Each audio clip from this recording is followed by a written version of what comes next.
It all started on a gloomy evening just before the sun completely disappeared. I used to work in this cozy little secondhand bookstore, tucked away in our quiet town. Most of the books there were old, dusty, and pretty much forgotten by time. But one night was different. That's when I found Asterisk, that Asterisk book. It didn't have a title. It didn't have an author's name. The cover felt strange. It was rough, almost like a stretched fabric, and its color was a deep, dark red, like dried blood. The pages inside were thin but weirdly stiff, as if they weren't made of paper at all. The moment I opened it, a shiver just shot right down my spine. Inside, there was this bizarre drawing of a tall, imposing tree. Its branches looked like hands reaching desperately toward the sky. And underneath the drawing, a few words were scrawled in an uneven, shaky ink. When the tree begins to whisper, and the branches fall one by one, the veil of darkness shall open. I let out a nervous laugh, trying to brush it off. Just a creepy old book, right? I closed it and went about my business. Later that night, back at my apartment, the power suddenly went out. Total darkness, no lights, no Wi-Fi, no phone signal. Just complete, unnerving silence. I placed the book on my desk and tried to get some sleep, and that's when I heard it. A faint whisper, seeming to come from the corner of the room. It was just one word, read. I froze instantly. My heart felt like it was going to pound right out of my chest. The voice came again, but this time it was right beside my ear, a cold breath against my skin. Read. My hand was shaking as I grabbed my phone and fumbled to turn on the flashlight. I pointed the beam toward my desk, and my blood ran cold. The book was open. I swear on my life I hadn't touched it since I put it down. The light from my phone illuminated a new page, one I hadn't seen before. This page told a story, a short, horrifying tale about a farmer who planted a small branch in his yard. Every night, the branch grew taller and taller, and every morning, someone from his village would vanish without a trace. The story described how the farmer would cut a single twig from the growing branch each night and hang it by someone's door. Whoever opened that door the next morning was never seen again. I was so terrified the book just slipped from my hands and clattered to the floor. And at that exact moment I heard a scratching sound. It was coming from my window. I slowly turned my head, my heart in my throat. A long, spindly tree branch was tapping rhythmically against the glass. But that was impossible. My apartment is on the 3rd floor, and there are no trees anywhere near my window. Not a single one. In a blind panic, I lunged for the window and yanked the curtains shut, blocking out whatever was out there. When I turned back, my breath caught. The pages of the book, which was still on the floor, were turning on their own. They were flipping faster and faster, a frantic, silent cascade, as if being turned by invisible hands. Then, just as suddenly as it started, everything stopped. The room fell silent again. The book lay open on a specific page. Hesitantly, I crept closer, phone light still trembling in my hand. Something new was written on the page. Something that definitely hadn't been there before. The words were written in that same uneven, blood-red ink. My breath hitched in my throat. It said, "If you stop reading, it will take your shadow next." Just then, the lights in my apartment flickered back on with a loud hum. I flinched, my eyes darting to the window. I could see my reflection in the dark glass now that the lights were on. Oh, I should have been able to. But my reflection wasn't there. The room behind me was reflected perfectly, the desk, the chair, the lamp, but I was gone. Just an empty space where I should have been standing. My gaze snapped back to the book. There, at the bottom of the open page, a new name had appeared. A final chilling addition to the story. It was my name.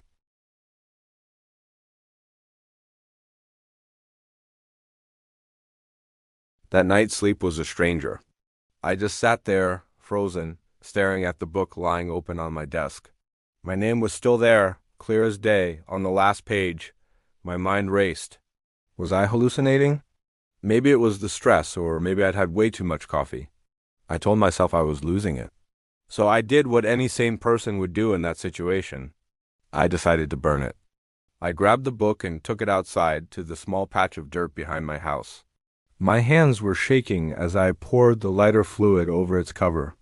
The moment the match touched it, the flames roared to life, eagerly eating through the pages, and then it screamed. I swear to God, it screamed. The sound wasn't human. It was like dozens of whispers all layered on top of each other, a chilling chorus that echoed not in the air, but inside my own head. By the time the sun came up, all that remained was a pile of gray ash. I kicked at it with my shoe, relieved. I thought it was finally over. But the next evening, as I was washing dishes, I glanced out the kitchen window and saw something that made my blood run cold, a tiny green sprout. It was pushing up through the soil, right in the exact spot where I had burned the book. I tried to dismiss it, to tell myself it was just a weed, a coincidence. But within 2 days, it wasn't a sprout anymore. It was a small, twisted tree. And that night, when the house was silent, I could hear it. I could hear it breathing. The sound was subtle at first, the rustle of leaves when there was no wind, a soft, scraping noise from the roots digging deeper into the soil, like claws scratching just beneath the surface. It was unsettling, but I tried my best to ignore it. Then, the branches started tapping against my bedroom window. Tap, tap, tap, tap. It was the exact same rhythm I'd heard that first night, the one that led me to the book in the first place. My heart hammered against my ribs, but I just pulled the curtains shut and tried to pretend it wasn't happening. A few nights later, I woke up with a gasp. Something felt wrong. The air in my room was cold and smelled of damp earth. I turned on my lamp, and my eyes widened in horror. There was a trail of dirt leading from the window to my bed, and lying on the floor, right beside me, was a small, black twig. Hesitantly, I reached out and touched it. It was wet. Not with water, but with something thick, dark, and sticky. It was blood. Just as I was trying to process what was happening, my phone buzzed on the nightstand. The screen lit up with a message from an unknown number. My hands trembled as I read the words. It is growing faster because you watched it burn. A wave of pure terror washed over me. I scrambled out of bed and ran to the window, yanking the curtains open. I wasn't prepared for what I saw. The tree was no longer small. It was a monstrous thing, now taller than my house, its dark branches reaching up like skeletal fingers toward the moon, and carved into its trunk, in jagged, angry letters, was my name. Again, but this time it was different. Below my name, another line had appeared, freshly etched into the bark, still bleeding a dark, viscous sap.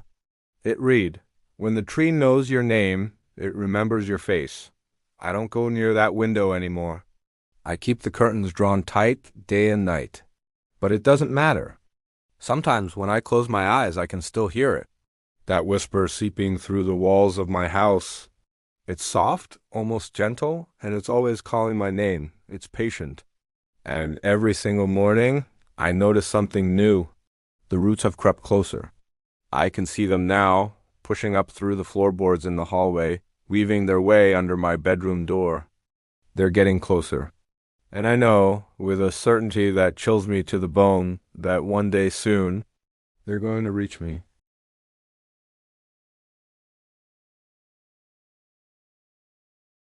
I thought leaving would solve everything. I really did. I packed a single bag, didn't even leave a note, and was on the road before the sun had a chance to burn away the morning mist. The highway was a ghost. Just me and the fog rolling in like a silent gray river. I kept telling myself over and over that it was over. That I was just being paranoid. That the whole thing was a twisted nightmare my tired mind had cooked up. But then came that first night. I checked into a cheap motel, the kind with flickering, fluorescent lights and a lingering smell of old cigarettes. I was so exhausted I passed out almost immediately, but then I woke up. It was the sound that did it. A scratching, slow, deliberate, coming from the wall right behind the headboard. It sounded like claws dragging across old dry wood. My heart was hammering against my ribs. I sat up, my eyes scanning the dark, dingy room, and that's when I saw it. In the cheap, silver-backed mirror hanging on the opposite wall, a tiny sapling had sprouted from the corner of the wooden frame. Its branches were impossibly black, twisted into unnatural shapes. I blinked, trying to clear my vision, thinking it was a trick of the light. But in the reflection, I saw something that made my blood run cold. The tree wasn't just growing. It was moving. Its thin, spindly limbs were stretching, reaching out towards my reflection in the mirror. I whipped my head around to look at the actual mirror frame. Nothing. The room was empty, silent, still. But when I forced myself to look back at the reflection, the branches had reached even farther. One had curled into a shape that looked disturbingly like a finger pointing directly at me. That was it. I ran. I didn't grab my bag, didn't even grab the key.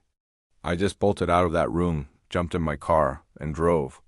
I didn't stop until I reached another town, miles and miles away. But it didn't matter. It happened again. Every mirror. Every single reflective surface. The bathroom sink filled with water, the shop windows I hurried past, even the goddamn shiny hood of my own car. The tree was there. It was following me. Then the messages started. Not just whispers anymore. They appeared on my phone screen as garbled texts from unknown numbers. They were scribbled on sticky notes left on my windshield, printed on the back of gas station receipts. Always the same chilling, possessive tone. You cannot run from what knows your name. And another one that I'll never forget. Every shadow is mine. Every reflection is mine. Sleep became a luxury I couldn't afford. Every time I closed my eyes, I could hear it. A sound like wind rustling through dry leaves, but it felt like breathing. I could feel the phantom sensation of its branches brushing against my skin, cold and rough. But the worst part? It started whispering secrets. Deep, dark things I had buried, things I had never told a single soul. It knew me. It was inside my head. One night, I don't even know how many days into this chase it was, I collapsed in a gas station bathroom. I was running on fumes, my sanity stretched thin. I was just staring at the dirty floor tiles when I thought I saw them pulse. Just once, like a heartbeat under the concrete. I thought I was hallucinating until the tiles in the center of the room cracked open. A single black root, thick as my arm, shot up through the floor. It was alive. It was growing right there in the physical world. It was reaching for me, waiting. I don't know how long I've been running now. Days? Weeks? I've lost track. I don't know where I can possibly go. Every mirror, every window, every puddle of water, every dark corner, it's there, watching, whispering. And now, something has changed. I think it's learning. It's learning how to manifest without needing the mirrors, learning how to walk, learning how to reach me in the real world. I'm writing this right now, hidden in a dusty motel closet. The door is wedged shut with a chair, but I don't think it will matter for much longer. I don't know if anyone will ever read this, but if you do, if you ever come across a strange old book bound in what looks like bark, whatever you do, don't open it, don't read the words. Don't listen to the whispers, because once it knows your name, it never, ever forgets. Thanks for listening to my story. If you enjoy this kind of content, please consider liking this video and subscribing to the channel. It really helps, and it lets me know you want to hear more. Stay safe out there.